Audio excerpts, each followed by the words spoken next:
Bueno, qué gusto volver a encontrarnos en este viernes de septiembre para darle vida una vez más, como decimos habitualmente, a esta linda idea del Colegio de Abogados de Rosario, nuestro Colabro TV.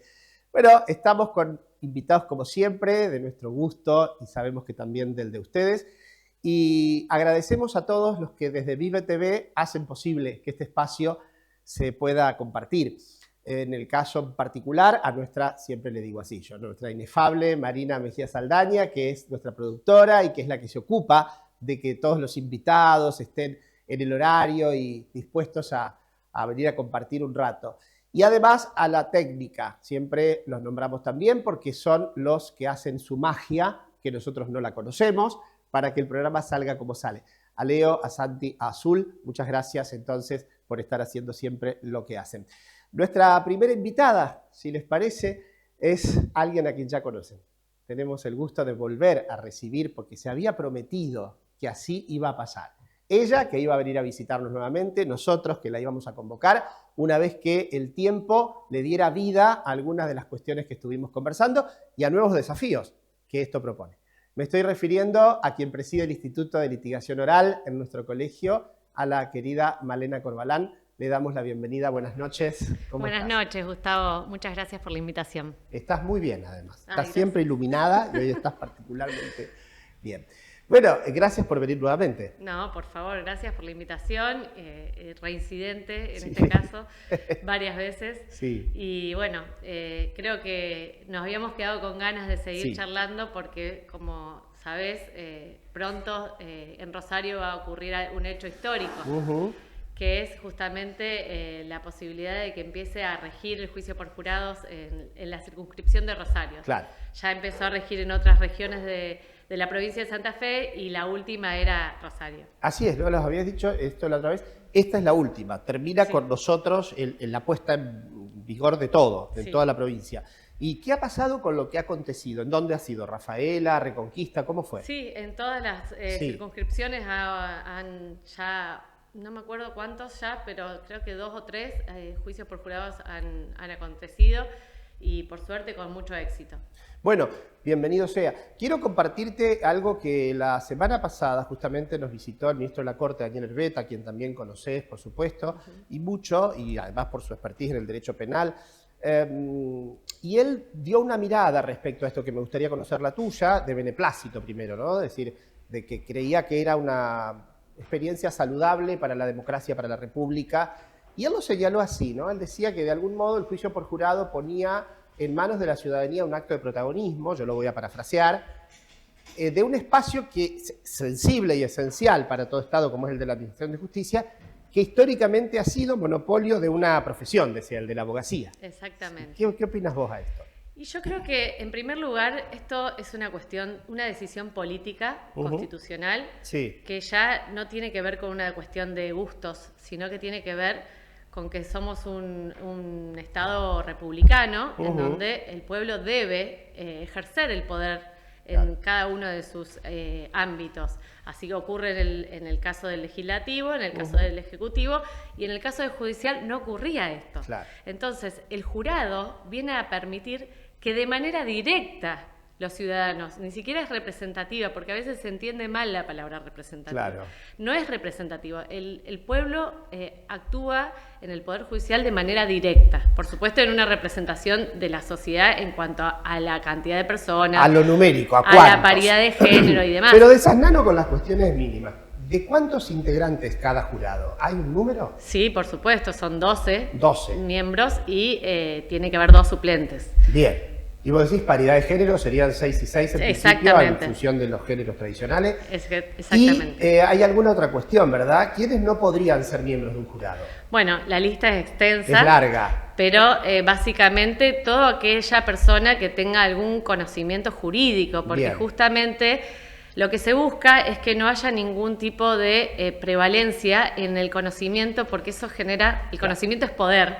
Y lo que se busca justamente es que, justamente como decía, perdón la redundancia, el doctor Herbeta, que en este espacio no se necesita el conocimiento jurídico propiamente. Claro.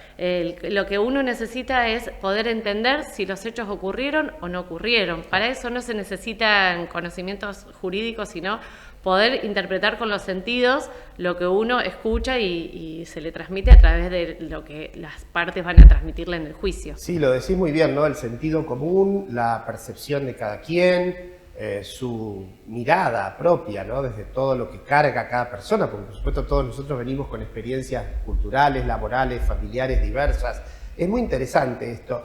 Malena, pero desde el instituto que vos, bueno, ahora la Constitución además, perdón, que iba a preguntarte por el instituto y luego vamos a ello, pero desde la reforma constitucional reciente, fresquísima de la provincia, ¿creemos que se amplió la posibilidad de juicio por jurado a otros ámbitos que no sean solo el penal? Sí, la verdad que eso fue una gran novedad y la celebro, porque bueno, creo que está ampliando la posibilidad de la participación ciudadana en la actividad de juzgar, y lo cual es muy beneficioso. Y se promueve que en la medida de lo posible se vaya pensando en la posibilidad de que haya jurado también para otras materias del derecho. Claro, interesante, habrá que ver cómo se implementa. Decís bien vos, es una propuesta que hace la Constitución, hay que ver si se implementa, cómo, en qué áreas. Es mucho más, por el momento, difícil de imaginar en todas las grandes diversidades de acciones que genera el mundo civil, ¿no? Sí, lo primero que tenemos que pensar es la oralidad. Claro. Sin oralidad no hay juicio por jurado. Bueno, a eso vamos, nos quiere llevar a eso y es lógico porque preside el Instituto de Litigación Oral y por eso ha venido además. Y vamos a eso, Malena, es cierto. La otra vez que nos visitaste contaste de qué trata la oralidad llevada al ámbito del proceso. Si querés lo puedes recordar brevemente a eso también, pero ¿qué desafíos se presentan ahora? ¿En qué están ustedes? Bueno, además del desafío de la oralidad, como bien decía, lo importante acá es entender que hay personas que no conocen del derecho y eso genera un desafío más todavía, porque tenemos que saber transmitir sin entrar en vocabularios complejos, que es algo que a los abogados le cuesta mucho, porque hay que deconstruir a los abogados y empezar a hacer que hablen más sencillo y más claro para que los jurados puedan entenderlo. Y creo que además, más allá del jurado, eso hace, y usted lo sabe muy bien como profesor de oratoria, hace a la persuasión. Mientras más claro uno pueda hacer, más puede llegar el mensaje. Vos sabés que, perdón, que te voy a decir algo, es cierto, Malena, primero que, a ver, yo creo que la palabra es hacedora, no lo creo desde siempre, es una vocación, pero en realidad tuvimos tiempos históricos, culturalmente hablando, en el que se percibía la idea errónea absolutamente de que el que hablaba más difícil sabía más, estaba más formado, ¿no? Generaba cierta especie de reverencia o de temor. Y en verdad la gran virtud, la maestría en esto, está en poder transmitir de manera clara y seductora. Cuando digo seductora, quiero decir que el otro tenga ganas de seguir escuchándonos. Exacto. Y en esto los tecnicismos, bueno, son un obstáculo. Es un obstáculo porque es hablar en abstracto, claro, y uno tiene que poder contar una historia, poder contar qué es lo que ocurrió. Claro. Y además de eso, contestando a tu pregunta, hay nuevos desafíos con el jurado. Además de todo lo que venimos hablando, que hay que saber poder interrogar claramente y poder sacar la información de los testigos y hacer alegatos que sean claros, tanto para el jurado como para el tribunal, hay nuevos desafíos porque hay una instancia que es previa al juicio, que es la selección del jurado. Y ello es algo que, por lo menos aquí en Santa Fe, todavía ningún abogado sabe hacer. Claro. Para lo cual, desde el instituto estamos pensando en esos desafíos, invitando a personas que ya conocen del tema, de todo el país.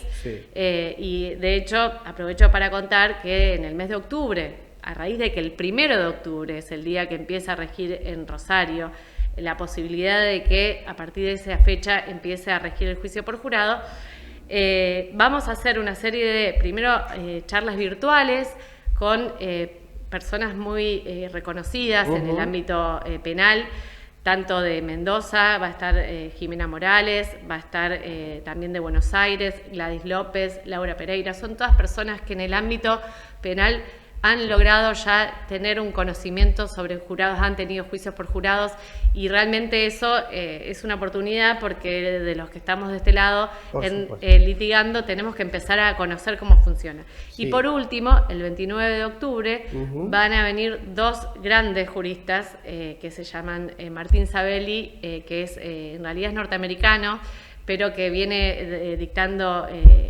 capacitando desde hace muchos años en Argentina, y Alejandro Casio, que es un juez del tribunal, si no me equivoco, de Quilmes, de la Cámara de Apelaciones de Quilmes, que vienen a hablar sobre las experiencias del juicio por jurado y a dar una clase magistral, y esta actividad la estamos haciendo junto con la Universidad Católica y el Colegio de Abogados. Qué bueno. Todo esto para que le pongamos un reconocimiento a todo esto que está pasando a nivel histórico y que nos empecemos a preparar y a capacitar. Sin duda. Vos sabés que una de las grandes, la motivación originaria que tuvo este ciclo hace ya casi 2 años fue la de poner en valor y públicamente las acciones, que son muchísimas, de los institutos y comisiones del colegio, entre otras, y vincularlos con la sociedad toda, con las distintas instituciones y demás. Luego ha ido creciendo, por suerte, hacia otras finalidades, pero esto es esencial, y ustedes lo hacen muy bien desde el instituto, yo lo sé, están siempre pensando trabajos, tareas, cursos, seminarios,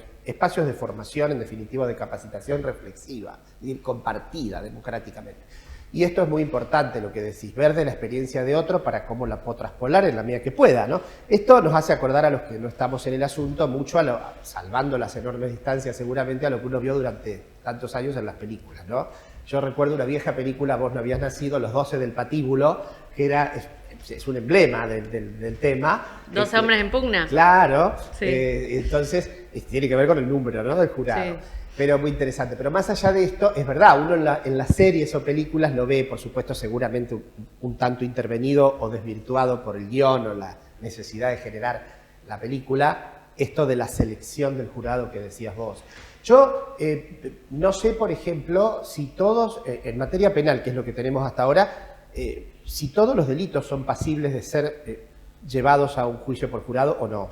Según la ley, no. En este caso, la ley solamente estableció 4 casos que son de los delitos más graves. La idea siempre es que se empiece a entrar en vigencia y luego se vaya ampliando. Aunque a veces no ocurre, porque en otras provincias se está ocurriendo a veces un retroceso. Sí, claro. Pero esto es importante lo que decís, porque la gente en general, yo siempre le hablo a María Esther, que es una señora que me escribe mucho, porque nos mira y que no tiene que ver de manera directa con el derecho, pero le entusiasma las cosas que hablamos, y hablábamos de esto, es decir, ¿qué delitos son los que pueden ser llevados a juicio por jurado? Bueno, claramente no todos, entonces vos decís, bien, hay un menú. Sí, serían el homicidio calificado, robo seguido de muerte, violación seguida de muerte, y los delitos que intervenga el personal policial también, lo cual hace que también haya una participación ciudadana en esos casos por la gravedad que tienen. Por supuesto que esperamos que esto se amplíe en la medida que vaya progresivamente afianzándose el juicio por jurados. Sí, claramente. ¿Dónde ves vos la mayor necesidad, más allá de lo puntual estratégico? Porque vos decís, bueno, en la selección de jurados, pero ¿dónde los ves puertas adentro ahora para los abogados, para las abogadas que van a tener que participar en estos espacios? ¿Dónde lo ves vos? ¿En el manejo que decías antes del tecnolecto, es decir, del tecnicismo, en la dificultad para bajar a un lenguaje más horizontal, en la relativa incapacidad para la verbalización en espacios de juzgamiento, es decir, donde el otro me mira y de algún modo me evalúa? ¿En qué lo ves? Porque vos sabés que hay un mito también, ¿no? Yo siempre lo digo, el mito de la tía que le dice a la niña o al niño de 10 años, mirá cómo habla, seguro va a ser abogado. Y en realidad eso no siempre se traspola luego al ejercicio de la oralidad en la profesión. Mira, yo creo que lo más importante que uno tiene que tener en cuenta, como también en la televisión, el tiempo es tirano. Y uno tiene que saber aprovechar el tiempo. Sí. Los juicios no pueden ser extensos, uno no puede perder la concentración de las personas. 12 personas que estén atentos a lo que uno viene a contar hace que uno debe valorar ese tiempo. Sí. Entonces, para eso están las estrategias y las técnicas, para poder sacar de la mejor manera posible la información y que ese jurado pueda tener toda la información necesaria. Ahí está el gran desafío. Después se traspola a cualquier actividad que tengamos que hacer en el juicio. Claro. Pero es interesante lo que decís, es un primer buen ítem, la optimización del tiempo con el que cuento, sin hacer un abuso de él y utilizarlo. Yo siempre digo de la mejor manera posible, ¿no? Yo siempre digo que hay que, cuando damos charlas, incluso con el Instituto de Marina, lo hemos hecho algunas veces, hay que diagnosticar al otro en tanto interlocutor, porque todo fenómeno comunicacional es un fenómeno dialéctico, de diálogo, aunque sea un diálogo monologado, como digo yo, aunque sea yo el que tiene el monopolio de la palabra transitoriamente, pero el otro en su escucha, en su gesticulación, está dialogando conmigo también. Entonces la optimización del tiempo que decís es muy importante, pero yo sumaría esto, ¿y cómo lo ves a esto otro? Porque la oralidad no es solo la palabra hablada, es la gestualidad, es la postura, es el tono, es el timbre, ¿no? Hay un montón de cosas. Vos sos una experta en el asunto, porque sos, has hecho y estás haciendo gran camino en esto. He tenido buenos profesores de oratoria. Yo me eximo, pero sí. No, justamente lo he tenido como profesor. No, realmente para eso, como en cualquier técnica, uno tiene que practicar. Tiene que escucharse, tiene que prepararse, porque nada sale espontáneamente, ni ningún abogado litigante es brillante por naturaleza. Así es. Entonces, por eso es que nosotros insistimos en este espacio, porque creemos que los abogados tienen que tener un espacio para poder conocerse, escucharse, tener a alguien que le haga alguna devolución y algún tipo de capacitación. Y por eso es que este espacio nos parece el adecuado para los abogados, porque de hecho tanto los fiscales como los defensores tienen su propio equipo de litigación y de alguna manera eso nos ponía a nosotros en una gran desventaja también. Claro. Y bueno, y lo otro que también me gustaría señalarte es esto que hablábamos de la selección de jurados. Sí. Porque de alguna manera también la gente tampoco entiende de qué se trata esto. Y tenemos que aprender a interrogar esos posibles jurados para poder eliminar, de alguna manera lo digo de una manera no literal, ¿no? Eliminar las personas que puedan tener sesgos sobre el caso. Claro. Entonces, eso es una gran ventaja y una gran virtud que tiene el juicio por jurados, porque eso no lo podemos hacer con un tribunal, con un juez letrado. Mire, señor María Esther, lo que quiere decir cuando ver el sesgo es si uno puede vislumbrar o advertir que hay cierta inclinación de tal posible jurado por el tema, por su ideología, por lo que ha recorrido, por lo que le ha pasado, una subjetividad extrema que pueda ser a lo mejor contraproducente para lo que se supone que buscamos todos, que es el mejor acto de justicia posible. Exactamente, como bien decías al principio, todos cargamos con nuestra subjetividad y hay cosas que nos pasan en la vida que nos hacen que veamos las cosas de una manera u otra. Cuando una persona está muy subsumida con alguna posición tomada, y esa persona probablemente no tenga la capacidad de poder ser imparcial. Sí. Y esa es la gran ventaja y la gran virtud que tiene también las partes de poder,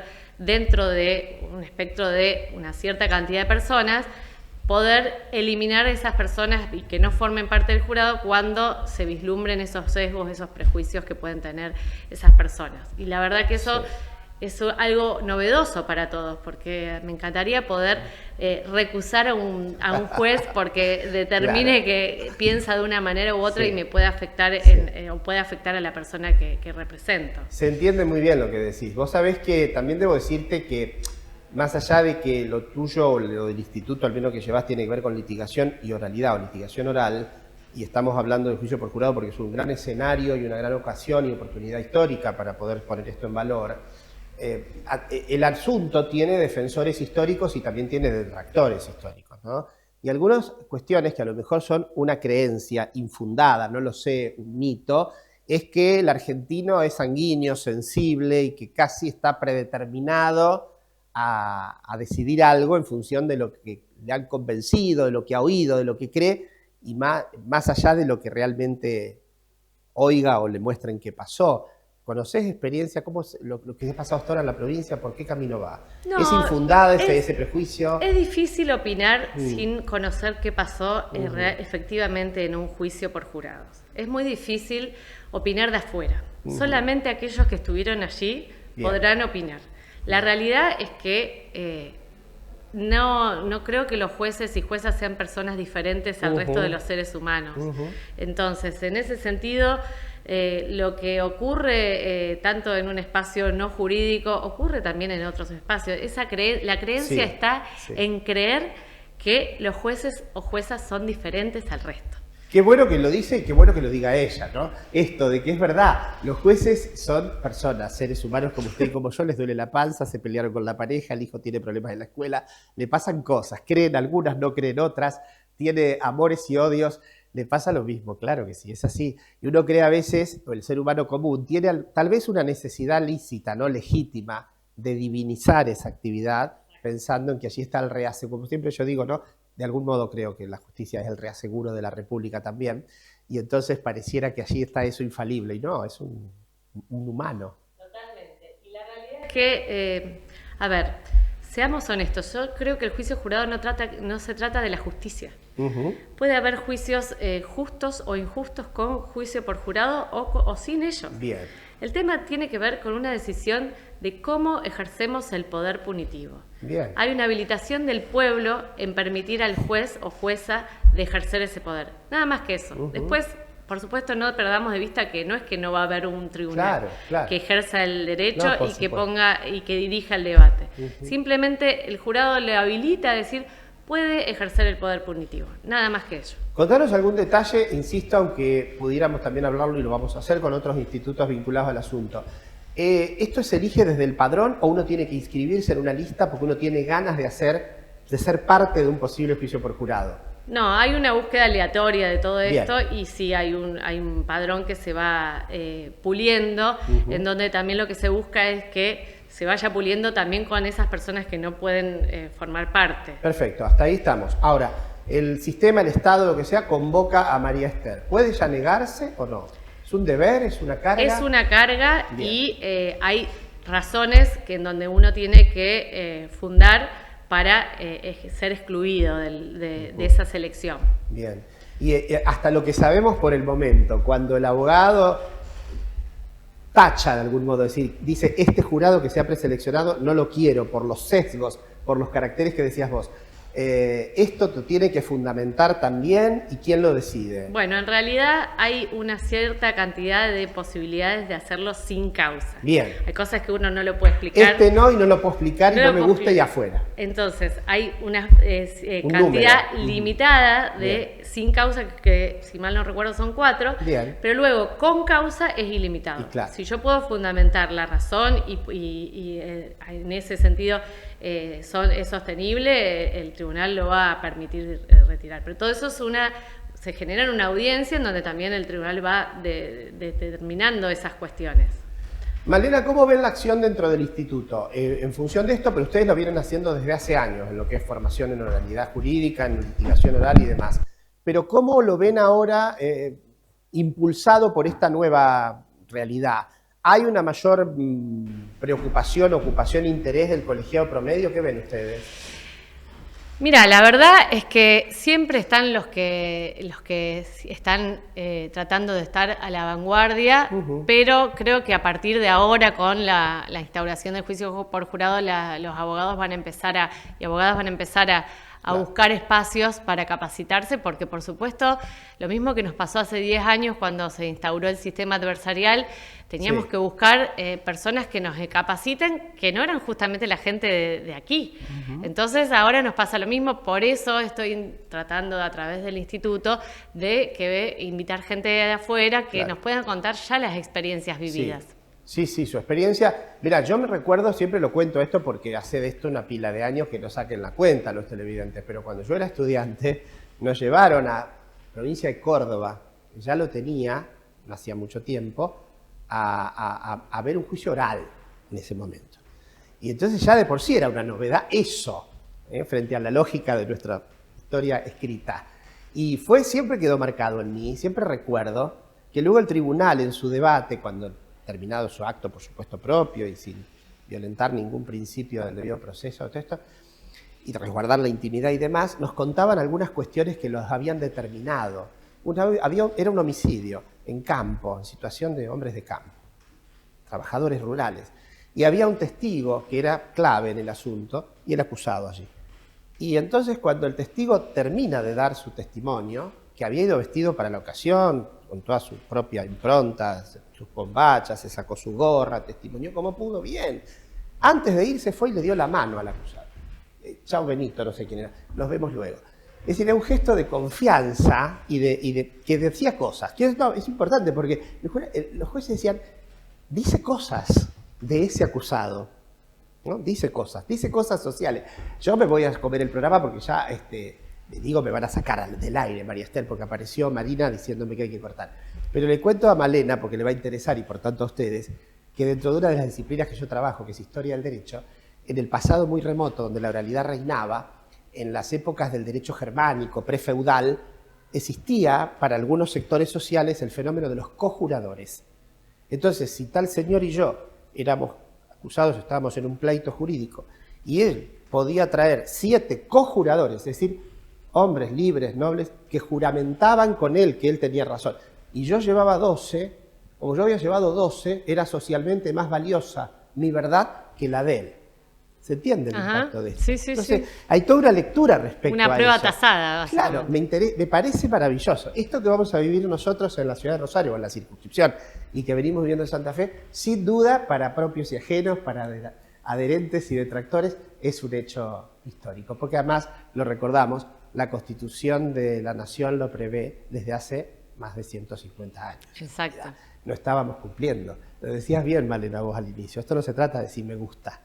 Exacto, es una decisión constitucional y bueno, tenemos que defenderla porque es lo que los constituyentes decidieron que debía ser y fue ratificado en el año 94, claro. Que eso también no es un detalle porque no fue modificado, sino que se afianzó y ya en la mayoría de las provincias del país está entrando en vigencia y hay una tendencia en todo el país a que se instaure el juicio por jurados.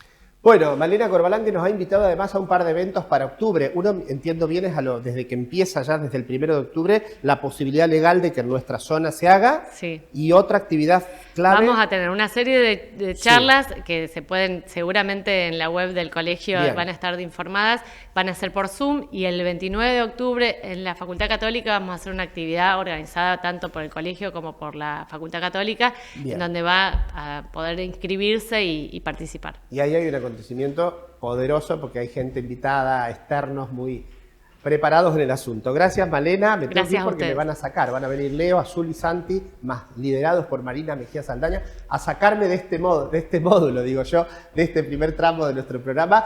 Entonces, la despedimos a Malena de nuevo. Gracias por estar. Gracias. Y usted no se vaya. Será hasta el próximo bloque, cuando volvamos con más invitados.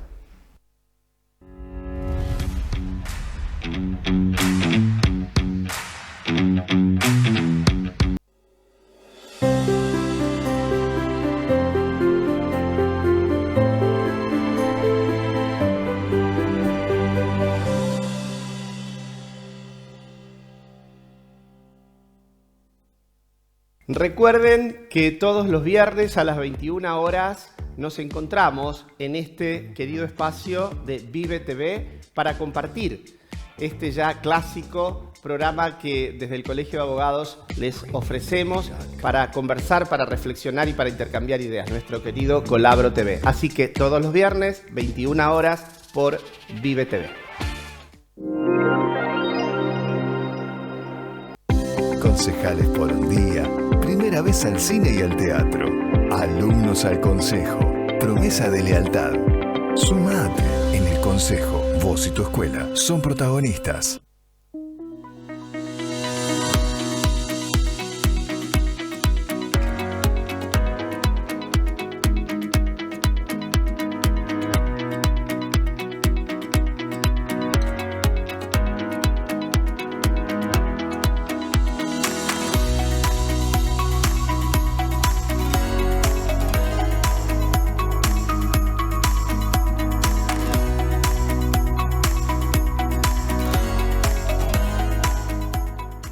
¿Buscas una rápida salida laboral? En ICR Cursos Profesionalizantes es posible. Cursos cortos en diferentes áreas, en salud, extraccionista, facturación sanatorial, auxiliar de farmacia y más. En administración, secretariado administrativo, recursos humanos, marketing, administración escolar y preceptor y más. En Rosario, Mitre esquina Peatonal Córdoba y filiales. Seguinos en Instagram como Instituto ICR.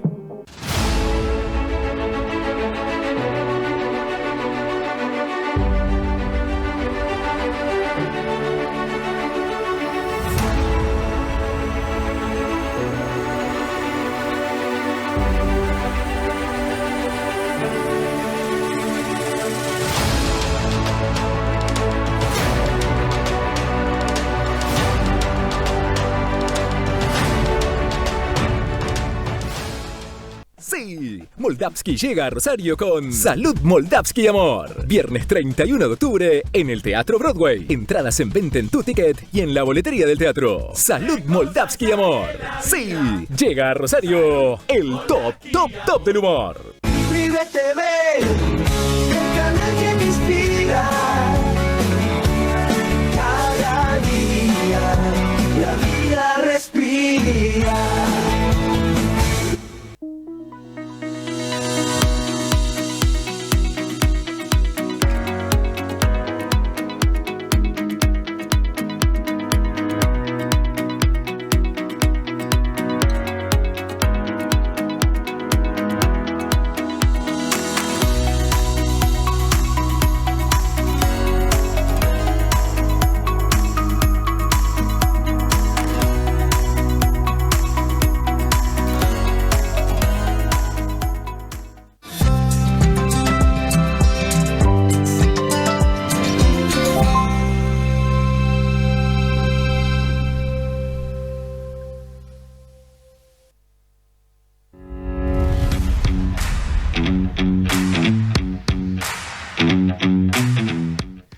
Bueno, y aquí de vuelta a nuestro segundo bloque. Qué placer fue recibir una vez más a Malena Corbalán, siempre tan cálida y tan clara. Pero este segundo bloque de nuestro querido Colabro TV nos trae a dos invitados. A una que ya ha estado otras veces con nosotros, es nuestra querida vicepresidente Valeria. Y por otro lado tenemos al presidente del, me va a decir bien él porque, del Colegio de Arquitectos. Creo que el nombre es más largo y él me va a corregir, pero que es Rubén Palumbo. Así que gracias a los dos por estar aquí.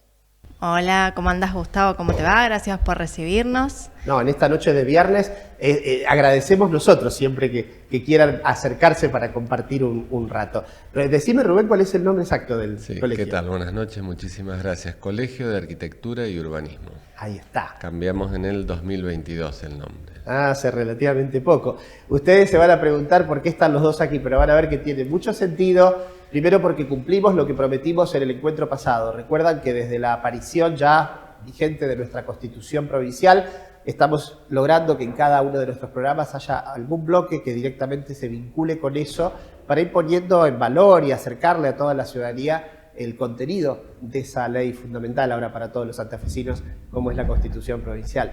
Recién también en el bloque anterior, de algún modo hablamos de esto, indirectamente porque el juicio por jurados, la nueva Constitución, lo amplía potencialmente también a los asuntos civiles. Pero ahora vamos directamente a un tema que nos agradó, yo creo, nos satisfizo a todos los colegiados de distintas profesiones en la provincia, porque nos van a contar qué se dice en la Constitución sobre los colegios profesionales y cómo se logró que se dijera lo que se dice. A ver, Valeria. Vamos a arrancar por cómo empezamos a trabajar el tema en los colegios, consejos y cajas profesionales. Ah, es más amplio. Colegios, consejos y cajas. En realidad, allá por el 2023 se armaron dos mesas, una en la circunscripción primera y una segunda, a raíz de temas en común que existían. En realidad había salido una resolución en su momento de catastro y a raíz de esa resolución se activa el trabajo mancomunado entre los colegios de la abogacía, arquitectura, recordame vos si me olvido alguno, contadores, arquitectos ya dije, agrimensores. Ingeniería civil. Exacto. Ahí va. A partir de la necesidad, o sea, cuando surge todo el debate en relación a la ley de necesidad de reforma, esta mesa continuó trabajando durante todo el transcurso del tiempo, en particular en la ciudad de Rosario. Lo que hicimos fue ir incorporando diferentes o distintos, convocando a distintas instituciones, colegios, consejos y cajas profesionales, hasta que finalmente logramos fusionar la mesa de las dos circunscripciones. Santa Fe y Rosario. Cuando Valeria dice las dos circunscripciones, 1 y 2, son entonces Santa Fe y Rosario, ¿no? Hoy esa mesa, que creo que es una de las cuestiones a poner en valor de todo el proceso de la reforma, es que hoy la mesa tiene alrededor de 75 instituciones. Opa, bien. La verdad que fue un trabajo enorme, pero que lo pudimos sostener y que logramos algo que pensamos que en un momento no íbamos a llegar a lograrlo, que era presentar una única iniciativa constitucional. La iniciativa se centró en un texto similar al de la Constitución de Entre Ríos, claro, que reconoce específicamente a los consejos, colegios y cajas profesionales con principios básicos en relación a cada una de las instituciones. Finalmente, ese texto no se cristaliza en nuestro texto constitucional, no obstante, se reconoce el rol de los colegios, consejos, que era lo que nosotros buscábamos, porque en realidad entre las voces siempre están los que aceptan y los que no, claro. Quienes no manifestaban que como se trata de una facultad no delegada, no era necesario que esté contenido en la Constitución. Y en este sentido, la verdad que la labor de todos los convencionales fue enorme, porque nos han reconocido como instituciones intermedias, nada más y nada menos que en la Constitución, en el proceso más histórico, más importante de los últimos 50 años. Así que yo creo que ha sido un éxito. Bueno, Valeria Argüello, yo lo dije antes del apellido porque para mí es Valeria, nuestra vicepresidenta del colegio, nos ha aclarado el proceso y este éxito de mancomunar a tantos actores. Ahora, Rubén, ¿por qué es importante, si es que lo es, creemos que sí, acá vienen a celebrarse de algún modo de esas cuestiones, que la Constitución reconozca esto? Mirá, yo creo que primero por el rol fundamental no solo del control de la matrícula y de la ética profesional, sino fundamentalmente reconocer el trabajo que hacia la sociedad hacemos los colegios. Cada uno de los colegios y los consejos profesionales en su expertise tiene un enorme trabajo en la sociedad. Además, hoy a nivel nacional hay proyectos que cuestionan y plantean la desregulación y la desaparición de los colegios profesionales. Cierto. Entonces, también fue un acto de defensa, digamos, a esta tarea, que por otra parte, como bien se dijo en el momento que fuimos convocadas por una de las comisiones en la convención, donde creo que eso fue la enorme fortaleza y así lo reconocieron. O sea, hubo un orador por la primera circunscripción en nombre de los colegios y los consejos, una oradora que fue Valeria por los de la segunda circunscripción y alguien por que reúne todas las cajas. La coordinadora de cajas. Ah, claro, claro. Eso fue un mensaje súper contundente, porque en realidad lo reconocieron las y los constituyentes, porque no fue cada uno de sus colegios a plantear su problema, y porque por otra parte lo mismo que ha sucedido a nivel nacional, ¿por qué no podría pasar en la provincia que un gobernador o una gobernadora con una ley derogara la existencia de todos los colegios? Sí, por supuesto. Es difícil, pero bueno, eso nos da factible, un plafón, pero también un desafío, porque creo que haber sido reconocidos los colegios y los consejos no quiere decir que, bueno, ya está. Me parece que todas nuestras leyes han sido creadas hace más de 30, 35 años y creo que han pasado un montón de cosas, las transformaciones, la tecnología, la virtualidad, la inteligencia artificial. Creo que nos está interpelando para que revisemos cómo estamos compuestos, cómo estamos hechos hacia adentro y podamos, en este nuevo periodo que nos da esta tranquilidad, está reconocido, poder empezar a trabajar con otro horizonte. Claro. Clarísimo, Rubén, y me parece que sin querer traducirlo, me parece hacer pie en varias cosas que has dicho, ¿no? Por un lado, algo que se ha reiterado aquí en este programa con distintos invitados y por distintos temas vinculados a la Constitución, el proceso de democratización que significó esto de la escucha, ¿no? Cruzada y atenta a distintos actores sociales, que es lo que ustedes han vivido de alguna manera. En segundo lugar, creo que el reconocimiento en un texto de este tipo, sin duda que le da una fortaleza. Modificar una constitución es mucho más difícil que modificar una ley común, y es un abrazo que de algún modo da el sistema, el Estado, la ciudadanía a través de los representantes, diciendo, bueno, valoramos a los colegios y a las organizaciones de este tipo. Me parece muy y tercer lugar, tal vez, lo has deslizado vos, Rubén, es plantar una bandera, ¿no? Es decir, si hay otras voces de algún modo detractoras o críticas a la colegiación, bueno, la provincia de Santa Fe hace este reconocimiento. Ahora, Valeria, el texto yo lo he leído, ha quedado, por supuesto, en una redacción que habilita o advierte lo que es el reconocimiento legal, es decir, la cuestión, contémosle a la gente, de los colegios es potestad de la provincia, de una ley provincial en cada caso.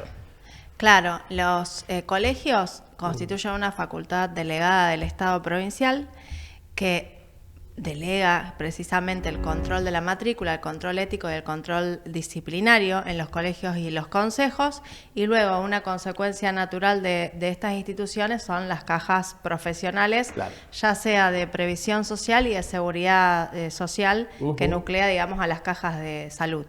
Sí, que sobre la caja también estuvo Lucas Galdiano aquí la semana pasada, sí. Quiero decir, nuestro presidente, quienes nos siguen lo saben, presidente del Colegio de Abogados, que además fue constituyente, y creo que fue una pieza también importante en este proceso del reconocimiento de las colegiaciones, cajas y demás.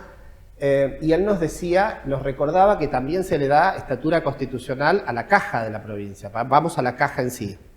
Falcando las profesionales, quiero decir, ya que mencionaste lo previsional. En el artículo 21. Es muy importante. En el artículo 21 se reconoce el organismo como organismo provincial a la caja de seguridad social de la... Es muy importante. Sí, la verdad que sí.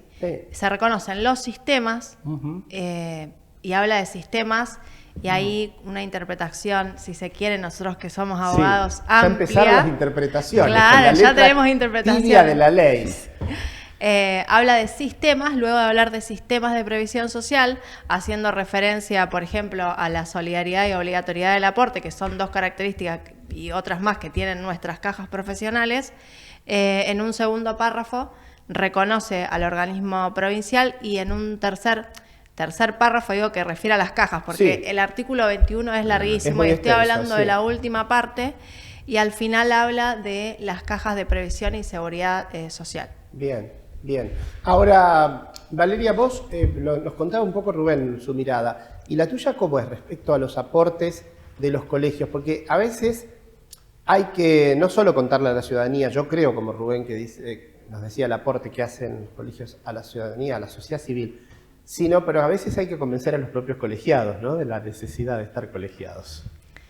Yo creo que los colegios profesionales son vitales para las profesiones. Creo que muchas veces, como no tenemos un contacto cotidiano, olvidamos todo lo que presta el colegio, desde no solo prestar un servicio de organizar una jornada o una charla, sino que los colegios están detrás de cada incumbencia, detrás de la designación de los magistrados, incluso en el Tribunal de Enjuiciamiento, como bien referenciaba Lucas la semana pasada, y tiene una multiplicidad de actividades, además de que al tener el control de la matrícula, el control ético y disciplinario, necesariamente eso va a redundar en beneficio de la ciudadanía, que uno pensaría en un médico que no esté matriculado, por ejemplo, que cualquiera vaya y opere en cualquier lado. El del médico siempre es como el más crudo con los colegios. ¿No? Nos genera un impacto ahí, un impacto y un espanto. Rubén, vos decías del aporte, y me gustaría que nos cuentes un poco, porque este programa que está hecho desde el Colegio de Abogados a veces transita mucho y en demasía lo jurídico, pero vos hablabas, y acá estamos un poco celebrando, decíamos, esta colegiación más ampliada, los aportes de cada uno. ¿Querés contarnos un poco desde el que vos presidís? Porque yo noto que los colegios están teniendo, a veces en más o en menos, es bastante pendular esto, también vínculo con lo institucional, estatal en general o no estatal. ¿Qué pasa con ustedes? Sí, por supuesto. Nuestro colegio históricamente ha tenido mucho vínculo con lo institucional. A veces el romance fue muy bien y otras veces no tanto. Siempre se cruzan las cuestiones políticas, a quien le gusta y toma bien una sugerencia, una advertencia, una propuesta, o cuando vos haces una crítica que siempre ha sido hecha con la mejor buena voluntad, está tomada, bueno, se pone un freno, se corta el vínculo. Pero nosotros hemos trabajado en este tiempo de gestión mucho con la Secretaría de Gobierno de Comunes y Municipios, brindando capacitaciones en temas de planificación a los equipos técnicos de comunes y municipios. Ahora hay una jornada planteada con intendentes, porque bueno, a partir de esta experiencia que dicen los técnicos que están en las comunes y municipios, nosotros entendemos todo el problema del presidente de la comuna o el intendente. Seguro.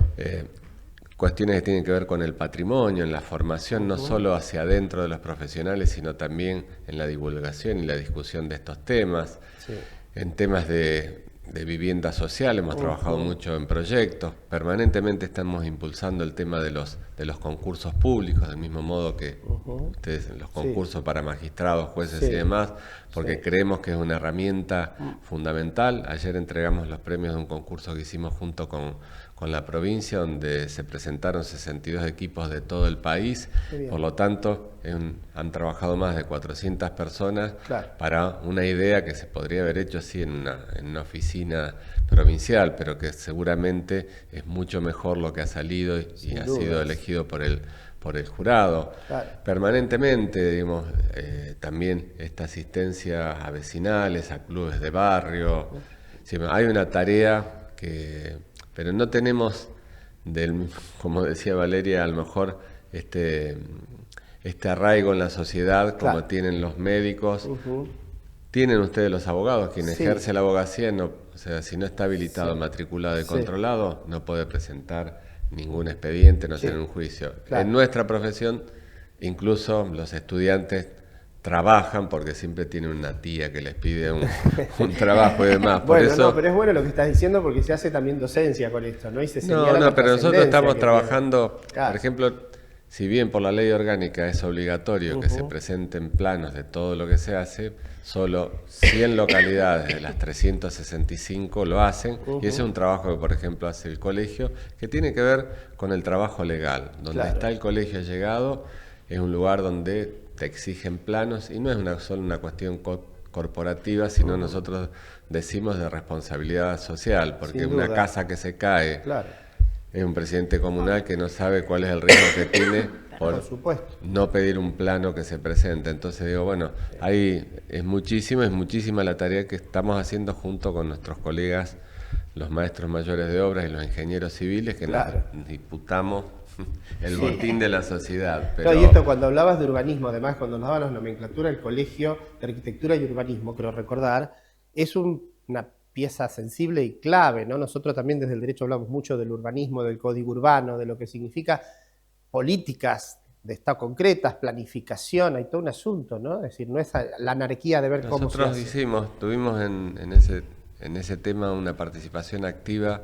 Convocamos desde el año pasado a las facultades de arquitectura, la estatal de Rosario, a la de Santa Fe, la católica de Santa Fe, el CURDIUR, que es un centro de investigadores UNR y CONICET, y trabajamos en una propuesta para incorporar en el texto de la Constitución el ordenamiento territorial, la planificación urbana, el tema de las áreas metropolitanas. Discutimos mucho con actores políticos que nosotros decíamos que el tema de las áreas metropolitanas era prioritario, y que este mantra, y lo digo en el buen sentido, de la autonomía municipal, que desde hace tantos años se venía, está muy bien, pero también podría ser un problema, porque si a la potestad que hoy tiene cada localidad de fijar sus indicadores urbanos le incorporábamos la autonomía, íbamos a seguir haciendo guetos mucho más grandes, cuando en realidad hay que empezar a mirar no a nivel peatonal, sino decimos desde un dron. Cuando uno mira el área de Rosario, ve una enorme mancha donde el problema de los residuos,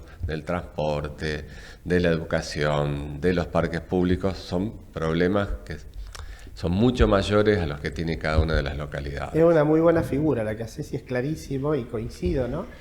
Valeria, en el caso de, justo te dio la tos, pero podés hablar, si no seguimos con Rubén, pero digo, porque nombraste antes una especie de mesa, no sé si tiene alguna estructura por ahora jurídica, no es asociación ni nada, es una mesa. Es una mesa. ¿Qué están haciendo ahora? Ahora, después de este logro primario, hay un impulso, venían trabajando de antes algunos, otros no, se han sumado, hay proyectos. La semana pasada, por lo pronto, celebramos este enorme trabajo que venimos haciendo hace más de un año. Y próximamente nos vamos a reunir. Ya estuvimos individualmente en los colegios algunas conversaciones por el tema de la resolución que salió de la API respecto de las exenciones. Y que nos vinculan a muchos de los colegios que estamos allí y ver cómo vamos o sea, nosotros ya tenemos, estamos ahí en reuniones justamente con el API por el tema. Lo mismo el Colegio de Corredores, que bueno, hoy iba a acompañarnos también la presidenta, pero tuvo un imprevisto. La conozco bastante porque por mi disciplina, que es los derechos reales, también actuó bastante con los corredores. A último momento, pobre, se le complicó. Y la idea es que, bueno, estas conversaciones que estamos teniendo nosotros también puedan tenerlas, obviamente, todos los colegios para lograr, en realidad, sintetizar este trámite nuevo. Ustedes saben que pienso, porque esa mesa amplia nombraron más de 75 organizaciones de algún modo, o entidades, entes. Ergo, eso, bueno, es mucha gente y es mucha y diversas seguramente finalidades, metas, propósitos, realidades, pero también mancomunarán cosas y habrá áreas y grupos dentro de esos 70 y pico que tendrán cosas en común. Y de eso el año pasado, ¿sabes qué hicimos? Bueno, viste que referenciaba recién Rubén, hay colegios que obviamente para poder ejercer su profesión hay que matricularse como la nuestra. Rubén referenciaba que la de ellos tampoco, lo mismo creo que ocurre, si no mal recuerdo, con los contadores. Armamos entre todos un video que salió por la tele, justamente haciendo referencia a la importancia de la matriculación, que no solo es pagar la matrícula, o sea que si bien muchos detractores de los colegios lo quieren reducir a eso, la realidad claramente no es esa. Los servicios que se ofrecen son un montón, como bien contábamos. Por ejemplo, voy a aprovechar acá para contar. Adelante. Ya que estoy en su espacio.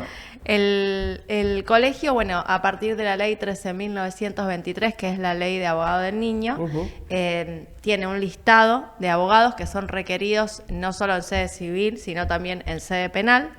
En el año 2023 se armó el primer listado a partir de esa ley, a pesar de que no tiene aún la reglamentación, la ley, pero el número de pedidos que se requieren es cada vez mayor. Te solicitan una terna según la ley.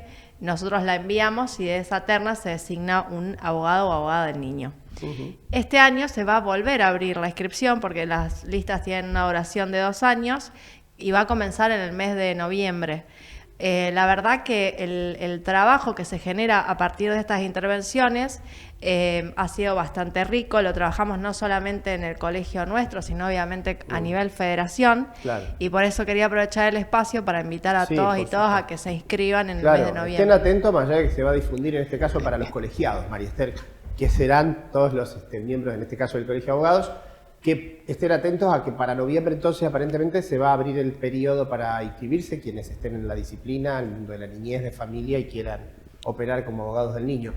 Para cualquiera de los dos, porque en cualquier momento ya está atento a la hora del programa, los van a indicar el cierre.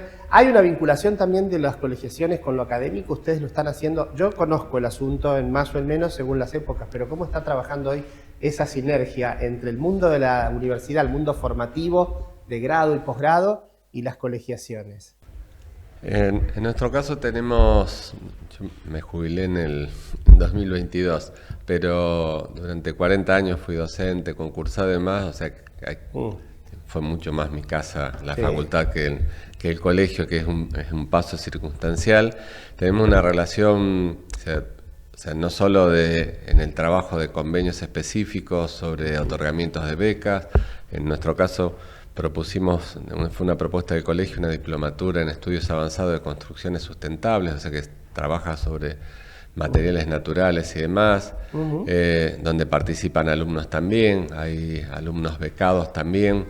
O sea, hay una interrelación. Bueno, y ahora vamos a participar está en proceso la modificación del plan de estudios, vamos a participar activamente desde el colegio en la formulación.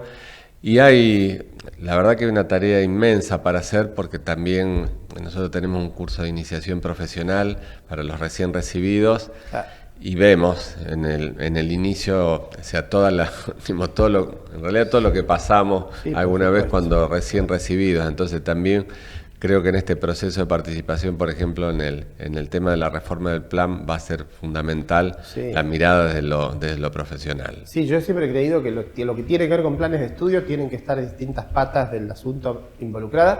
No es una cuestión de endogamia académica pura, de modo que bienvenido sea eso. Valeria, para cerrar, porque ya apareció Marina, por supuesto, nuestra inefable productora, haciendo el gesto que todos conocen ya. Toda nuestra audiencia lo sabe. Para los que no, si se suman, hace esto. Que si cierre, salga del aire. Así que antes de despedirlos a Rubén y a Valeria, ¿querés decir algo para cerrar, con contarnos, esto? Invitar este jueves 2 a la conferencia Confiar, que es la segunda que se realiza, que ya tiene más de 800 inscriptos. Vamos a decir de qué trata porque me lo habían pedido y yo lo había olvidado. María Esther, me olvidé. Fíjate qué es. ¿Qué es Confiar?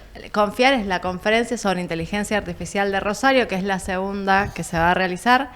Y bueno, la verdad que estamos sorprendidos con la cantidad de inscriptos. Calculo, a llegar a 1000. ¿Se va a hacer en la Bolsa de Comercio? Se hace en la Bolsa de Comercio el día 2 de octubre desde las 9 de la mañana hasta las 5 de la tarde con un pequeño corte y vienen exponentes de todo el país. Sí. La verdad que, bueno, obviamente la inteligencia artificial, como bien decía Rubén, nos atraviesa a todas las profesiones, al derecho ya sabemos que sí. Sin duda. Así que la verdad todos. Que hay que ir y están a la todos humanidad. Invitados. Acá este programa le ha dado mucho vuelo y mucho espacio a la inteligencia artificial, ahora está un poquitito simplemente corrida por la impronta de la reforma constitucional. Voy a estar, en Confiar me invitaron, tengo que estar, me comprometí a estar, el jueves por la mañana me van a ver ahí, después a la tarde ya no puedo. Bueno, ya está. Hoy ha sido forzado, parece que hoy me excedí mucho en serio, porque Marina está en llamas diciéndonos que termina. Rubén, muchas gracias esta noche. No, muchísimas gracias a ustedes. Buen fin de semana. Valeria, gracias por venir, sos de la casa, por supuesto, este es un programa del Colegio de Abogados de Rosario. Valeria es nuestra vicepresidenta, así que tiene mucho que ver con esto, con incentivar, apoyar y además impulsar que esto se haga. Gracias a todos ustedes una vez más por acompañarnos. Será hasta el próximo viernes cuando digamos una vez más bienvenidos a esta linda idea del Colegio de Abogados de Rosario, nuestro querido Colabro TV. Chao.